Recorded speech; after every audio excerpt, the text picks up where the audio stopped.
everyone, welcome back to my channel, or if you're new here, hi, I'm Lamia, welcome to my channel. I make videos under the themes of global citizenship, sustainable development, and education. And if any of those things resonate with you, please feel free to hit the subscribe button because that helps me out so much more than you know. So today I wanted to give you my top CV tips. I recently got a comment where someone was asking me about how best to kind of tailor their CV for a UN internship application. A lot of these CV tips will be very international organization oriented, but it's also things that I've just learned and I cannot go any longer hoarding this information. So without further ado, let's just hop into my top CV tips. My first tip is please leave behind the fancy CV and go for something that is practical and readable through an ATS. Sometimes I just get so frustrated thinking about how many applications I send through with a very fancy, colorful, creative CV that in hindsight, in retrospect, was not readable through an ATS. I am so grateful that someone manually went through every single application for the UN internship that I did end up getting,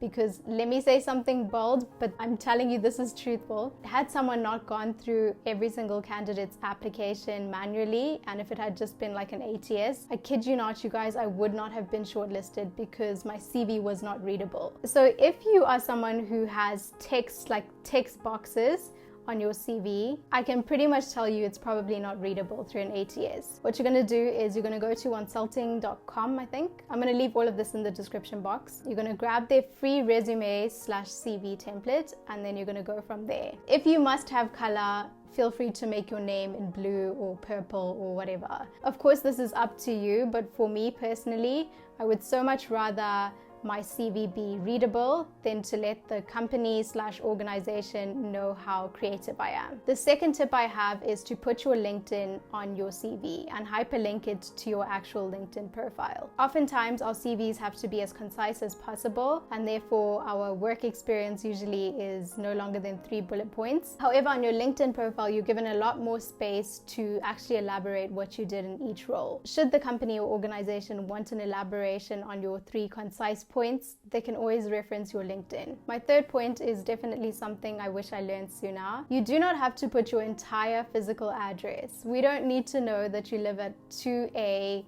Bamboo Road, Harare, Zimbabwe. For me personally, city, country, that's pretty much all they need to know. And best of all, this way you get to save some space. My fourth tip is on your education section, if you've done a dissertation and it's not too controversial like mine, then feel free to mention what you did your dissertation on, especially if your dissertation topic kind of relates to the company/organization's work. Also under education, it is important to mention the city and country. I've seen a couple CVs where they don't mention this, but especially for a UN position where they value people with international experience, if you've studied abroad, these are things that you want to mention. For your work experience, you want to make sure that you're quantifying your experience. Another thing that I learned too late in life, make sure that you're adding numbers, adding time indicators, so weekly, monthly, daily. It's so much better if you can say something to the effect of I wrote 3 tweets every week, as opposed to I was responsible for writing tweets. On that note, if anything that you're talking about is publicly available, for example, if you've written a tweet or a LinkedIn post, then it's a good idea to hyperlink to it. It's also a good idea to use active language or active words like developed, managed, organized. These are all keywords and things that probably align also with the terms of reference or the job description. My next tip is especially appreciated by any UN agency, and that is to mention all of the languages that you speak. As I mentioned in one of my previous videos, I think oftentimes we undermine our local languages, but for me personally, and I'd like to think for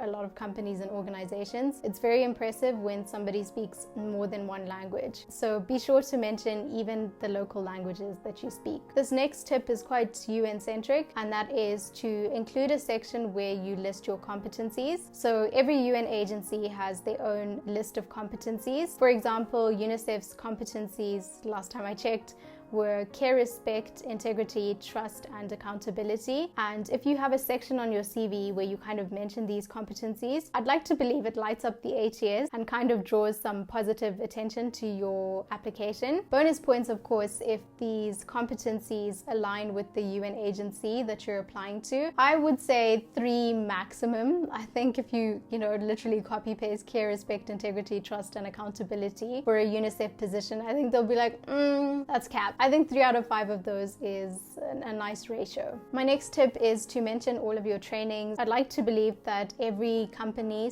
/ organization appreciates extra training and licenses and certification. However, with UN agencies, I think it's really important because, for example, when I did my internship, I was actually told by HR that should I go back into the UNICEF system, since I already did my mandatory trainings during my internship, I won't be required to take them again. And lastly, I think it's a great idea to mention all of your awards and accomplishments on your CV. I think, you know what, the more information they have about you and how brilliant you are, the better. That concludes this very brief video. I really hope these tips have helped to improve your CV, and I'll see you guys on the next one.